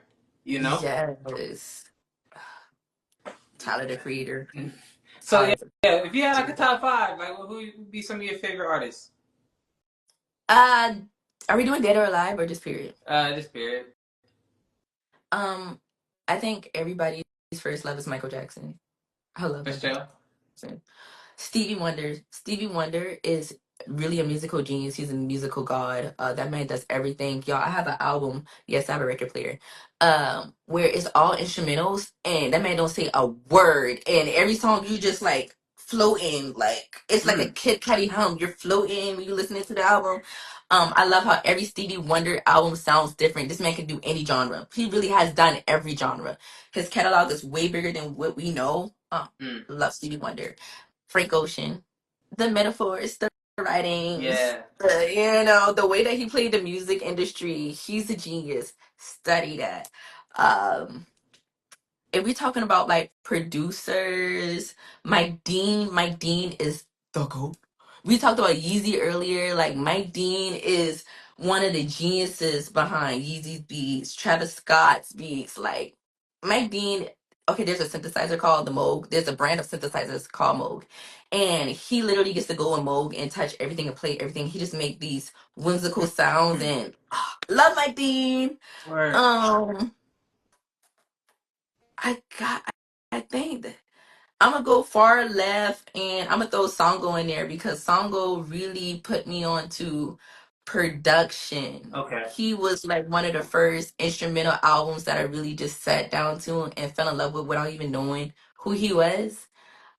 He did one of his albums with Xavier Omar was just like perfect, even though he has a version without lyrics and with lyrics. I found the version with lyrics way later down the line and I'm like, this man is dope. Like he does everything. It's not just one genre. He does multiple genres, and he's not in just one box. Right. So I'm gonna have to say that's my top five. Word.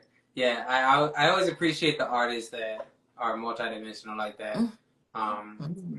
It's funny that you mentioned Kanye West's process when it comes to the music. What's your opinion when it comes to the art and the artist? Uh, yeah. Two different things, because I know that he's on a really crazy streak right now, but I will sit here and listen to his gospel album front and back, all two of them. um Work of arts geniuses.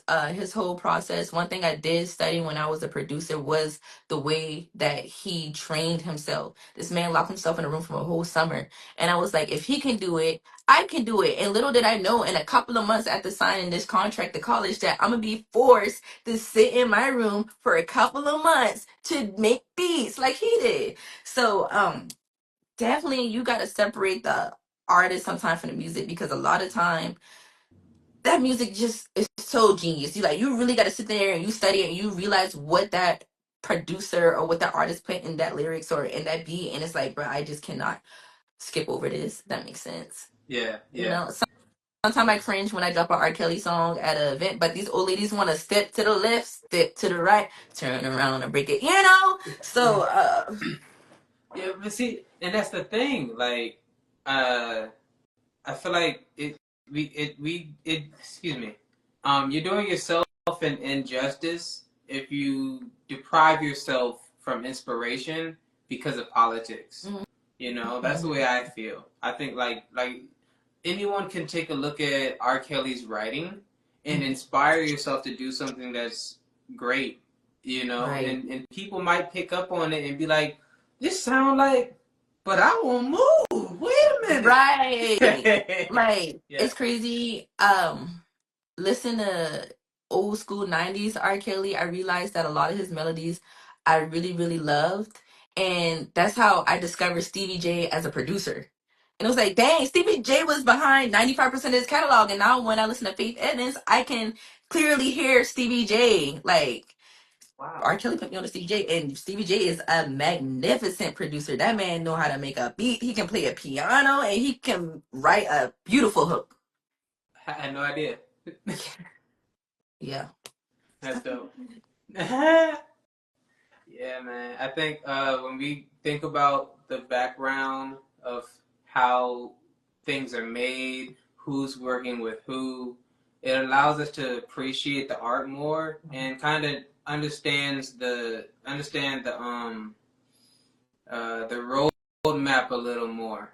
I Mm-hmm. love being able to reverse engineer the industry and kind of apply it in our terms of how we doing things now. Like Mm-hmm. even us on this IG live right now, it's like what I really appreciate is that like yeah, we can pull up with some chairs, microphones, da da da, but Yeah. like over over the course of using Instagram, Mm-hmm. I would notice sometimes who was it?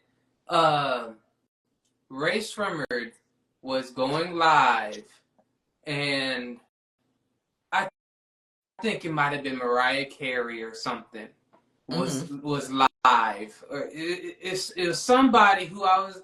It could have been Taylor Swift. I was like, okay, and they're going live together like we are, and Right. then like all the different people coming in or whatever, and then they reveal they're at the same place, and then they're in the same screen, and I was like, you know what? They that's all that they do. You Right. know.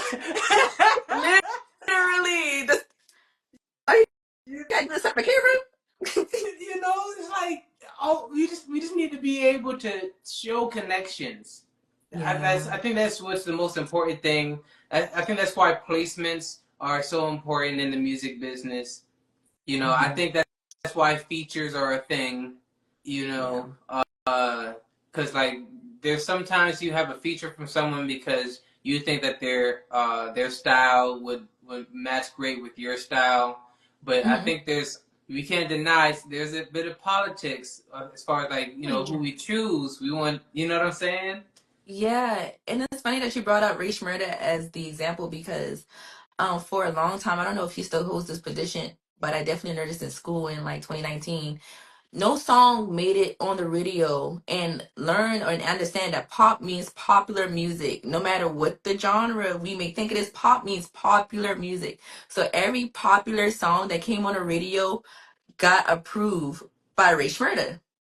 Like they were our tastemakers for about 5 years. What? So that connections, Yeah. connections.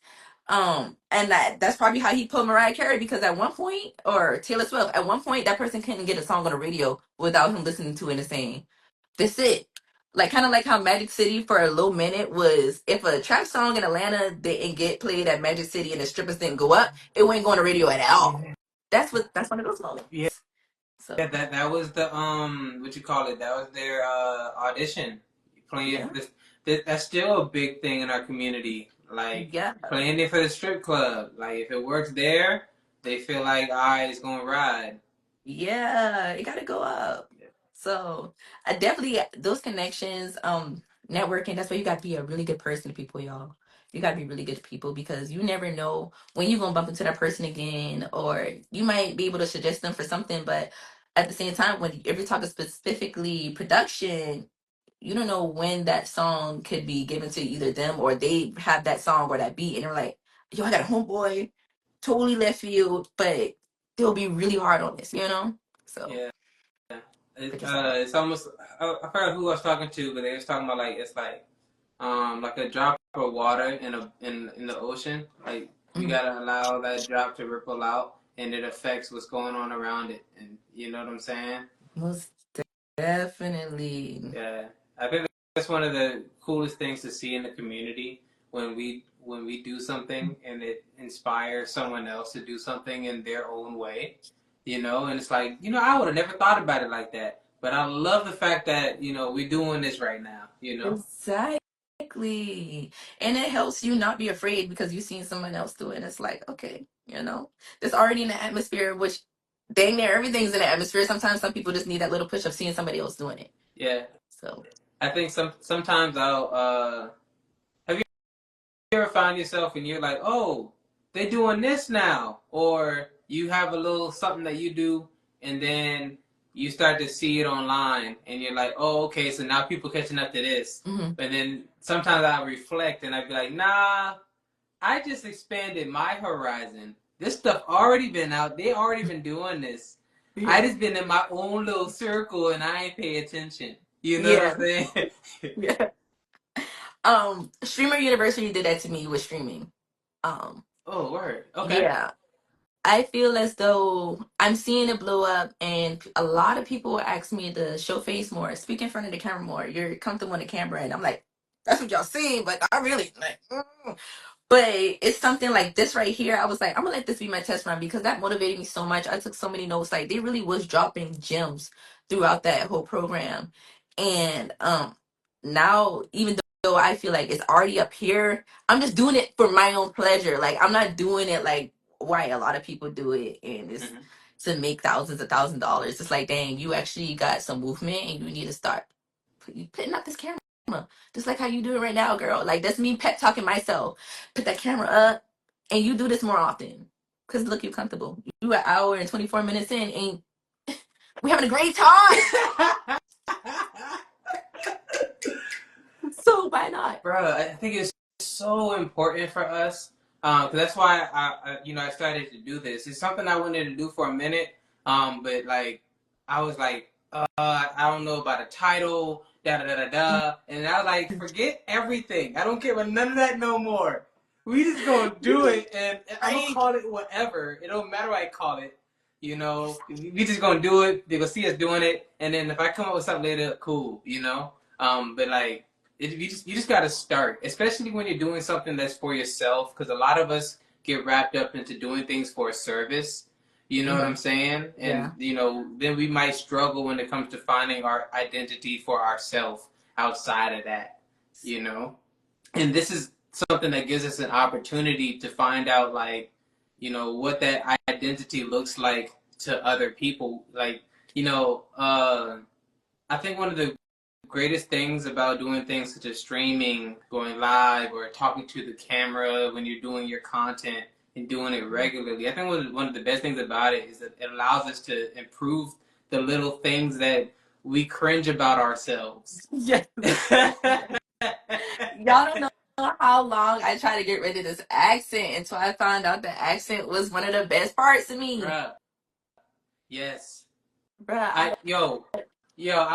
was thinking about this week about how like back in the day Charleston would like try to hide it, I guess, and wouldn't embrace the accent or whatever, but be quick to embrace someone with an Atlanta accent or whatever. And when I be out of town, bruh, like I do not like bruh, yes, I do not code switch.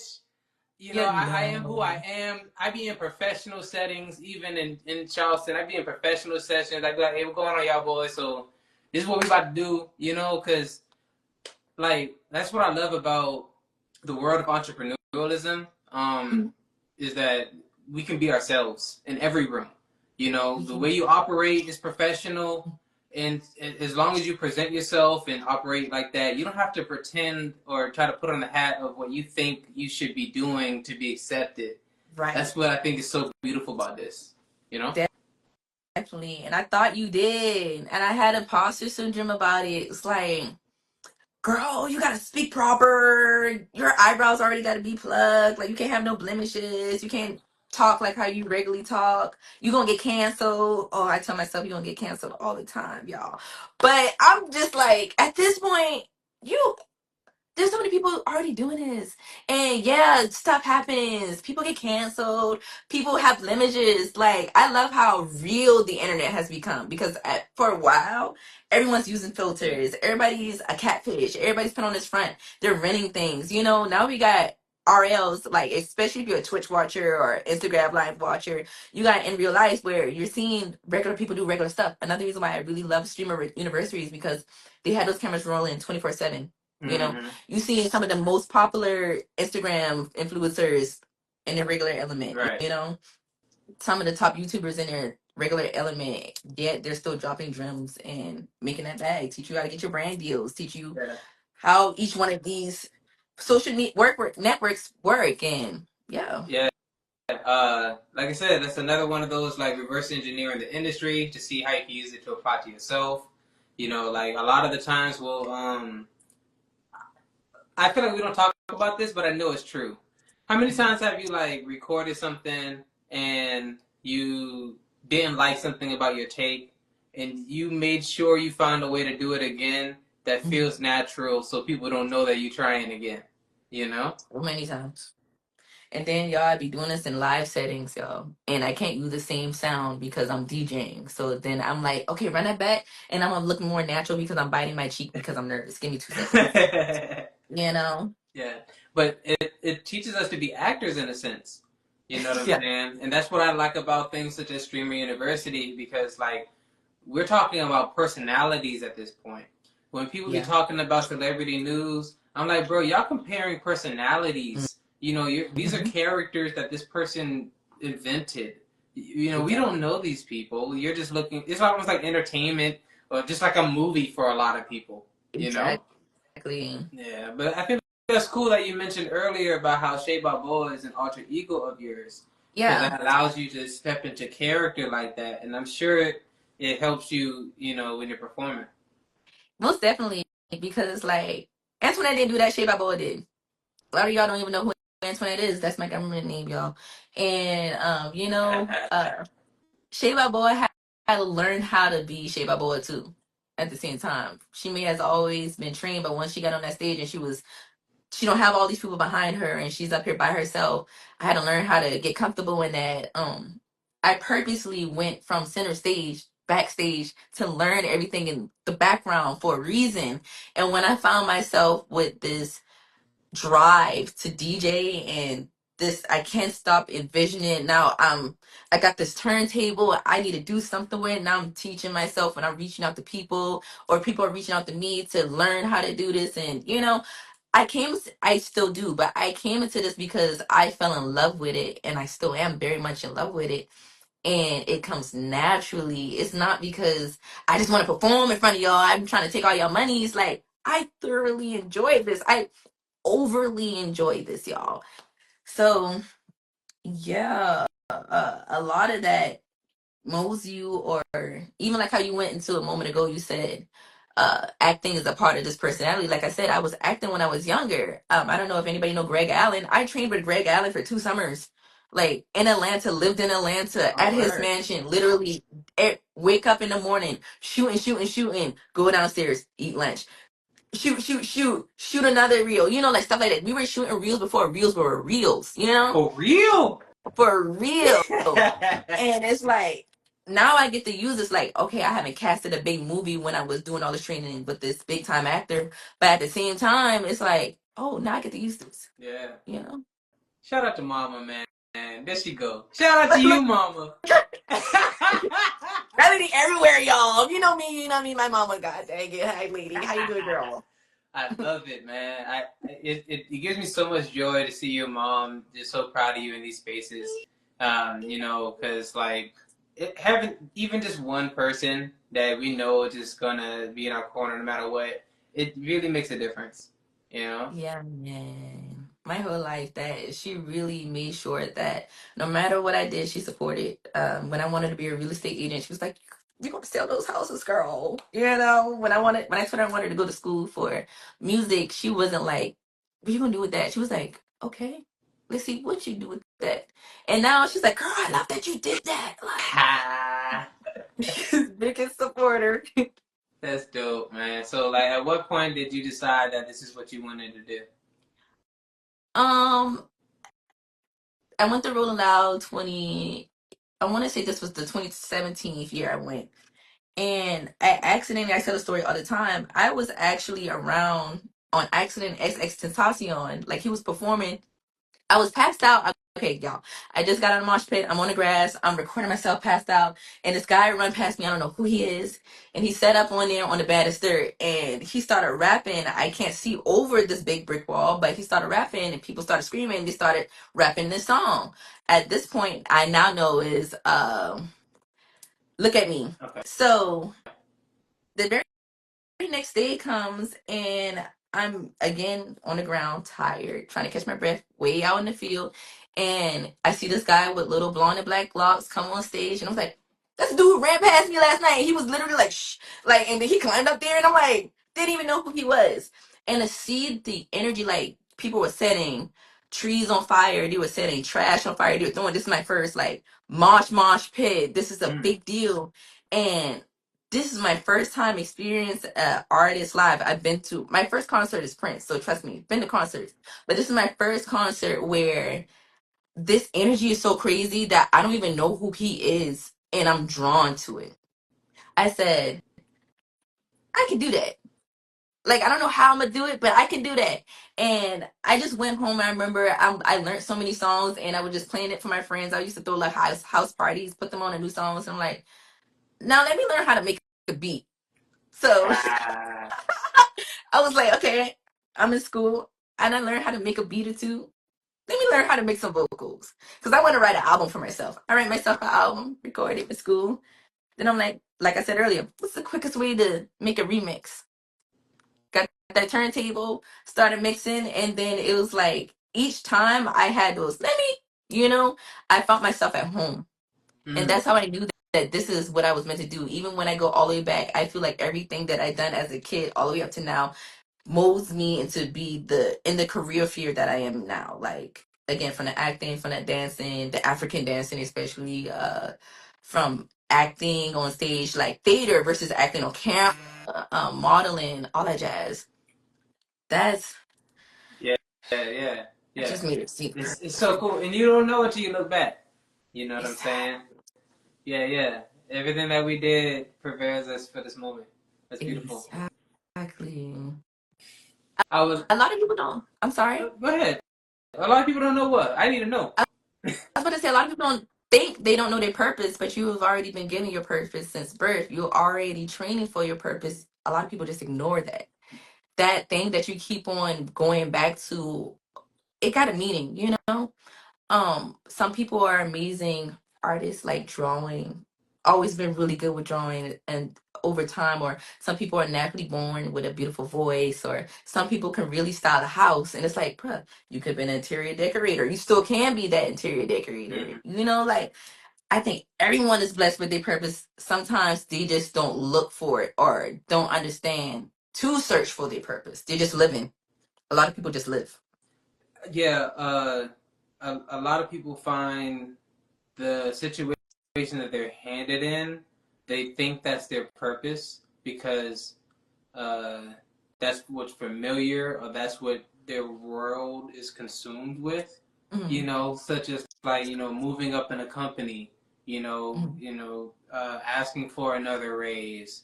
Like I used to like I you know I love God. I love all people who have a faith, and I find that sometimes people almost there type shit. Like I feel like sometimes people like it's like J. Cole was like, good news is you came a long way. The bad news is you went the wrong way. So like Okay. I feel like what was I about to say? I might lose it. Oh well. But I was like faith, purpose. Oh, a lot of people would pray for like a job situation as a blessing. And when Mm-hmm. they get that, they feel like that's God blessing them. And, that's how that becomes their identity. That's becoming what they think that their purpose is. Mm-hmm. But, like, I wasn't taught this, but I always was kind of more ambiguous when I would pray. I would Mm-hmm. pray for, what God got for me. You know what I'm saying? Like, I might really like this girl, Right. but I'm not gonna pray. Be like, God, please help that we work out, cause Right. we might not be supposed to work out. Right. you know? That's the way life goes. Yeah. So when it comes to finding your purpose, Mhm. I think you just have to tap into that inner child. Find what makes your spirit glow, and a lot of the times that might be something that's not even your situation. You know. Oh yeah. A lot of times it's left field, Yeah. but you still have some ties to it, you know? Yeah. Um, some people may be really good with numbers, not even knowing that they're an amazing accountant. Yeah. You can open your own bank, you so good with numbers type. They don't think that far, but some people see that and then run with it. Those the Yeah. ones. Yeah. I do understand that life is a game of chess and not everybody can be the same piece. We all got our own, not everybody can be the queen, not everybody can be the king. But some is some people are just the king and some people are just the queen. You just gotta understand that that's you. That's right. You gotta play a role. Yeah, man. Okay. So whether you call it praying or manifesting, sometimes you be praying and manifesting for things that ain't really for you. But at the end of the day, you have to appreciate that result. Yeah. Yeah. Almost like so like say you're a good you're good with law, Mhm. and you want to be in be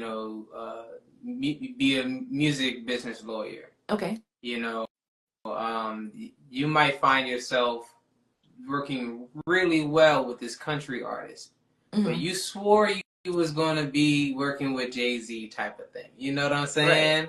Or even Right. like there's a time I had tried to learn how to sing, Uh-huh. um, and I had wanted to learn how to sing like Usher, Okay. and I would I can find see. that. I can see this because didn't you like love Usher at one point? He was like Boy, the pop. listen, boy, listen. I've been deep. Hey yo, Okay. hey yo, I've been deep, bruh. And then when I was learning to singing, that's when I had to like, they're like, yeah, you gotta learn how to sing like you sing, you know. Yeah. And I was like, okay, so where I gonna get that from, You're like, like, what that mean? yeah, and so like since then I hadn't. I was like, I just gave up on that. I was like, okay, singing ain't for me, cool. Right. But then when I was doing the jump with TEDx recently, they're like, all right, Daniel, we're gonna have you sing with us or whatever, and we need you to help us make a song. Hmm. I said, hold on, first of all, I can't do either of those things. But you low key can, don't you be like making beats and stuff like when you make your videos, and then you got this background of performing and singing. So what you mean you can't? Well, I guess um, I had imposter syndrome up until that moment. Mm-hmm. And that was kind of like my turning point. You know, I was able to look back at all, like you said, and I was like, oh wait, I got this toolbox right here, all these experiences. Wait a minute, you know. So when I did sing though, my mindset was different than it was the last time I attempted, right? So like before, I would think when it comes to singing, you gotta be able to like have a sense of sultry, have a sense of, you know, articulating your voice a certain way, you know. Mm-hmm.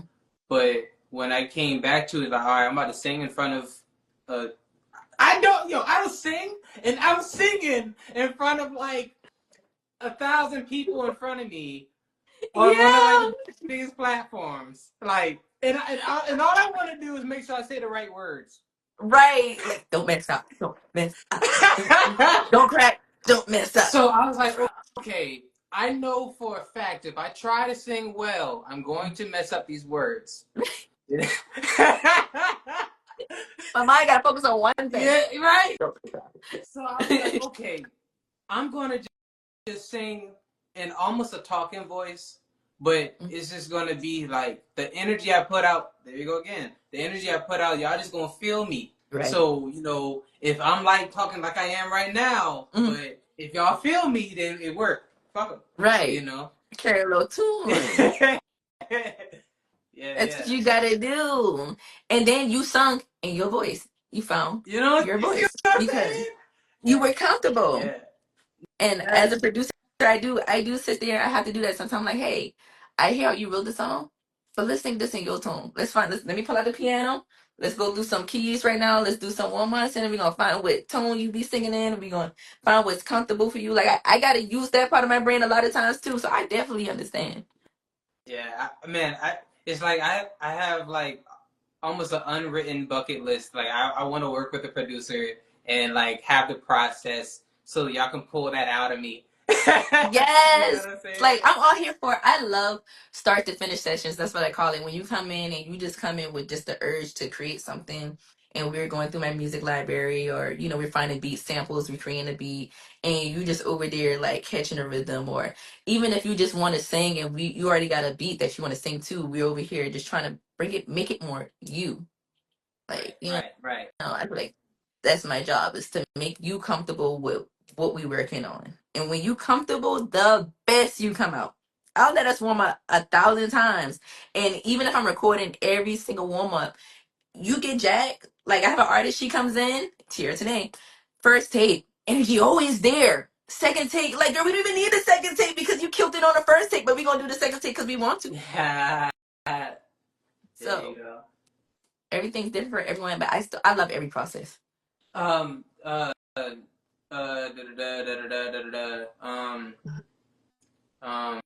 would love to see you showcase your yourself as a music producer, equally that of you as a DJ. What's going on behind the scenes when it comes to that?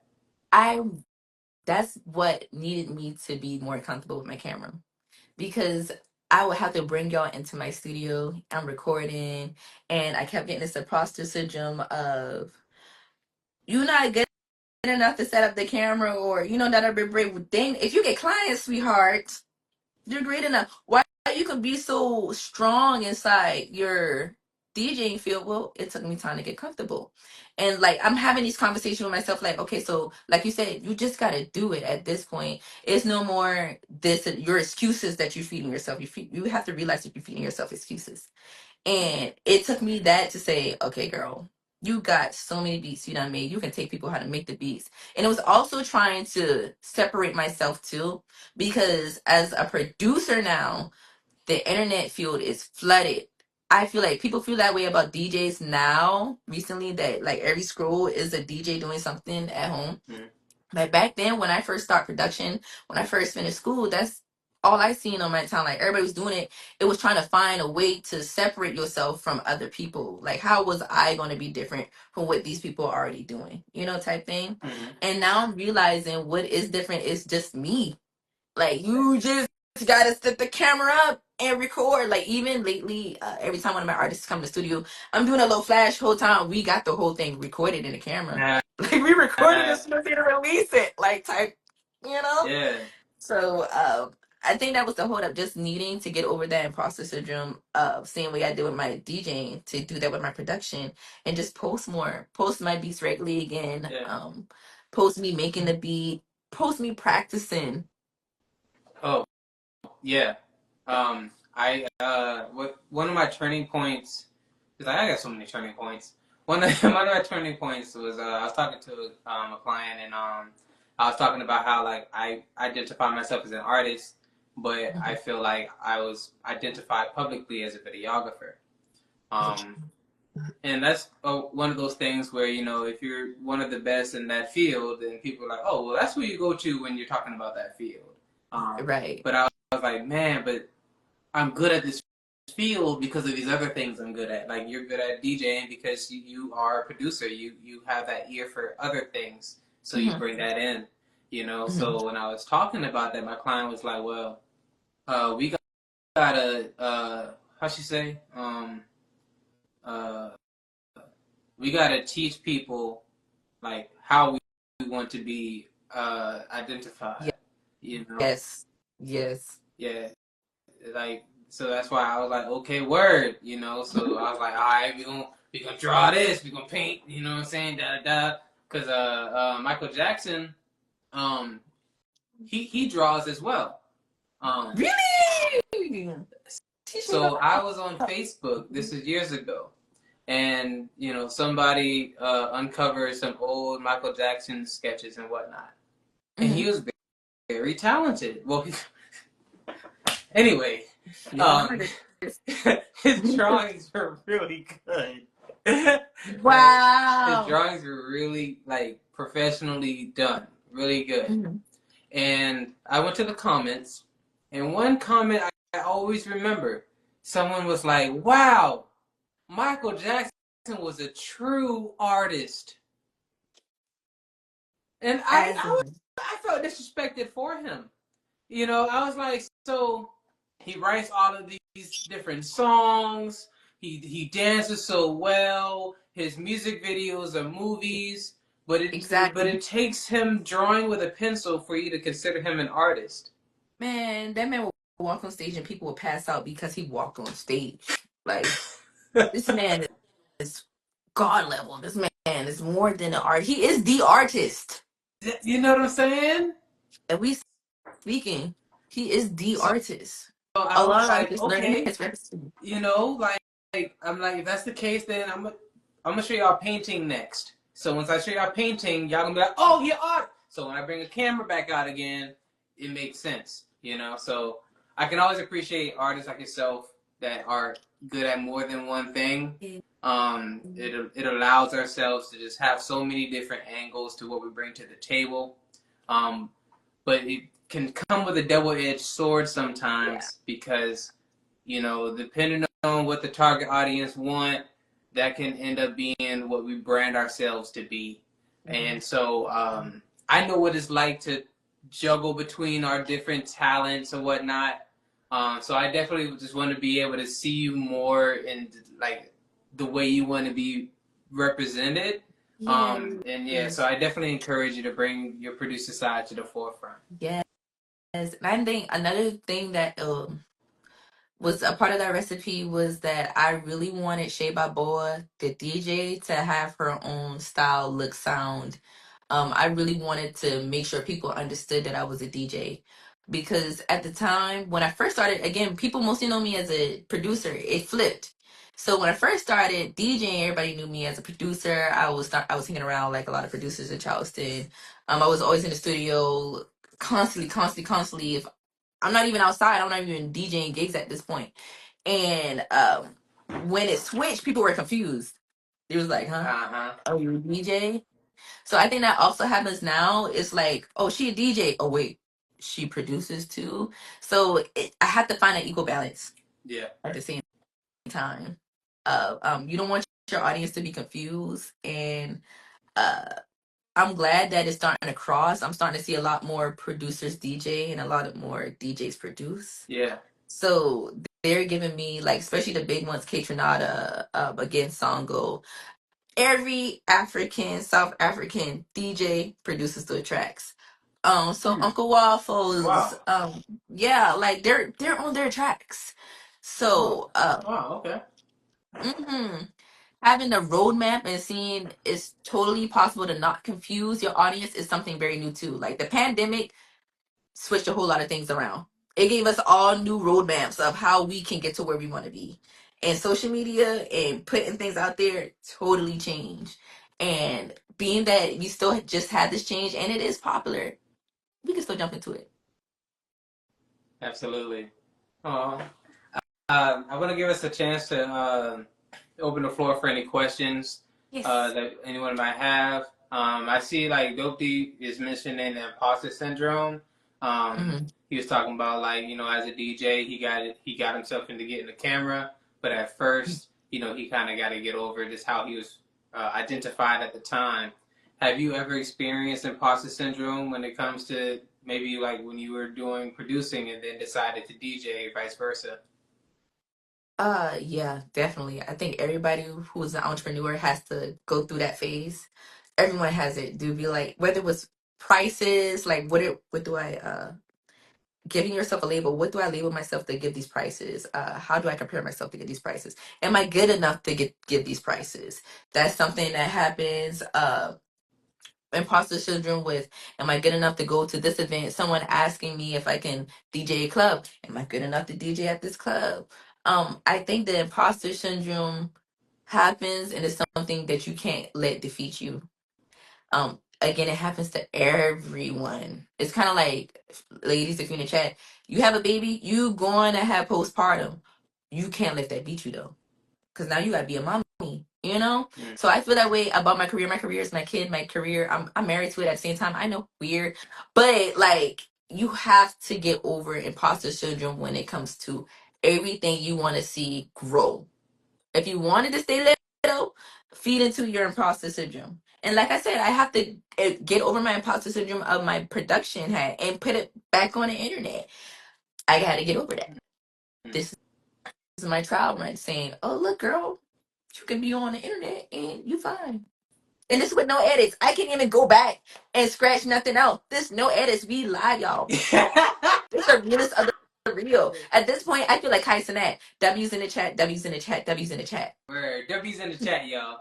You know what I'm saying? I've been waiting to say that, y'all. Beautiful. Any other questions, guys? Let me see what somebody said earlier. Let me see. I'm so jealous that y'all went to Egypt when you were young. I think your mom talked about like 21 trips or something like that. 21 flights or 22 flights. Yeah. Yeah. Literally in one trip, we was there for 2 weeks. And you fly from here to Atlanta, Atlanta to New York, New York to Cairo, Cairo to Oh. Aswan, Aswan to the Valley of the Kings, Valley of the Kings to like, we went literally from the top of the Nile all the way to the end to Luxor. And best time of my life, best experience of my life. It was the most I ever fly. That's why I say I don't mind traveling. Yeah. Yeah. 22 flights in one trip is crazy, Ooh. but we did that and we had a beautiful time. Oh Shout out man. to the Quasies. Shout out to the Quasies, man. Yes. So, do y'all both see yourself throwing your own events, parties, festivals one day? I've had this vision inside my iPad for so long. I just feel as though if you really want to be real about it, I want to throw those stuff when I already got that pill. I feel like right now I'm practicing. You know what I'm saying? And what I want to do, like the lineup I got, if I literally go to Tyler the Creator right now and be like, hey, I'm throwing a festival, what this man gonna do? But if Tyler know me or if we done made that connection, Mm-hmm. I got them pill. I got that pill. Oh, that's why I think everything I'm doing right now is practice because I got a bigger end goal and a festival will be an end goal for me. It's not something that I'm trying to play around with right now. I would love to be a part of everybody else's festival, everybody else's event so I can learn. I can know everything that goes in the background. I can account for the money, the alcohol, the permits, like things that actually goes into making these things. The organizer, the videography team, the photography team. all the moving parts. I don't think you should just jump out there and be like, yeah, I'm gonna throw a festival, because you're gonna bring that big crowd and you're gonna have a bunch of bad reviews. But if you took your time to learn and you practice, Yeah, yeah, you know. So that's just my input on it. I would not mind doing it. I just feel like I gotta finish learning all the ropes. absolutely. Yeah, I think it's super important to be able to utilize all of the resources you have now Mm-hmm. so that when you are given new resources, you've already proven what you're capable of, Mm-hmm. and they're just helping you scale. I think that a lot of people rely on a big break to Mm-hmm. be able to do what they want to do, and Mm-hmm. it makes it harder because if I'm an investor and you want me to invest in what you got going on, I Mm-hmm. want to see what you already. I want to see you already got motion. So when I put my money in, we gonna win. Exactly. Yeah, you know. So I Mm-hmm. always think about it like that when it comes to like trying to find or create opportunities for myself. So like throwing events and stuff like that. I really want to throw some events this year myself. I have a few things that I've been thinking about doing, but Mm-hmm. like you said, like I really want to solidify myself as a like almost like a public figure media person, you Yeah. know. So like what we're doing now in these interviews, this is like just one of my babies, you know. Right. You know, so I want to show that I'm producing babies. Yeah. Yeah. Listen, all your babies are beautiful, and you're a great father to all of them because you tend to all of them equally. Go ahead now. Hey, appreciate it, man. Hey, you know, shout out to Nick Cannon, man. Shout out to Nick Cannon. Oh, that's definitely a whiz, man. Yeah, now I like I'm super I've always been like really inspired by what he did as far as from Nickelodeon to now, you know. Like I always tell people like I consider myself like a Nick Cannon. Like, you Mhm. know, we knew Nick Cannon for being the funny guy on the shows or whatnot, and then he started acting with the, you know, Love Don't Cost a Thing, and you know, so it's like, okay, all right, so we see he doing more acting than TV acting. Okay, cool. Oh, he's Mhm. doing Wild and Out.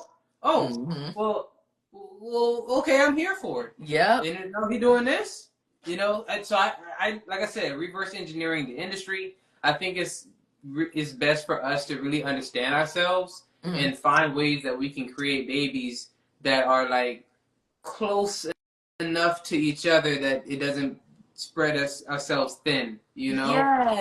Yes. Yeah, I definitely agree.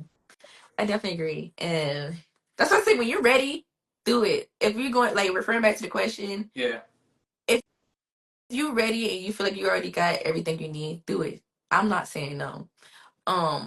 But at the same time, like you said, reverse engineering, if you're still learning, learn. Don't be afraid to learn. But just know you still gotta do it at one point in time. absolutely. Is there anything else you'd like to share with the people to know?